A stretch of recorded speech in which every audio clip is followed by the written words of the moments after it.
যারা রয়েছে FIR named accused বা যারা সন্দেহজনক ব্যক্তি রয়েছে সবাইকে গ্রেপ্তার করা উচিত। এই ব্যাপারে আমরা পুলিশের সঙ্গে কথা বলবো যেন তদন্তে কোনো ত্রুটি না থাকে এবং যত রকম কঠোর সাজা দেওয়া যায় সেই সাজার জন্য ওদের ইনভেস্টিগেশনটা সেইভাবে যায়। পুলিশের ভূমিকা কি দেখলেন? পুলিশের ভূমিকা তদন্ত হচ্ছে, এখন এর বেশি আর কি বলবো। এখন প্রত্যেকটা রাস্তাতে প্রত্যেকটা পয়েন্টে আমাদের আটকানো হয়েছিল এবং ওরা খোঁজে করে দেখছিল যে মমতা ব্যানার্জি আছে কিনা গাড়িতে, তারপর গাড়ি চেক করে তারপরে আমাদের ছেড়েছে। এমন নয় যে আমরা খুব স্মুথলি আসতে পেরেছি, নট দ্যাট।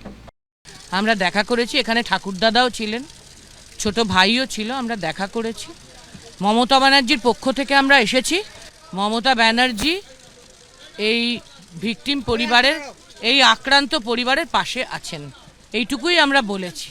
দেখুন, আইনি পথেই তো চলতে হবে। একটা ঘটনা ঘটলে তো আইনি পথেই চলতে হবে। তো মমতা ব্যানার্জি থাকতে সমস্ত সাহায্য নিশ্চয়ই এই পরিবার পাবে। আমরা মমতা বন্দ্যোপাধ্যায়ের পক্ষে 2জন এমপি 2জন এমএলএ এসেছিলাম, এই বার্তাই দিয়েছি।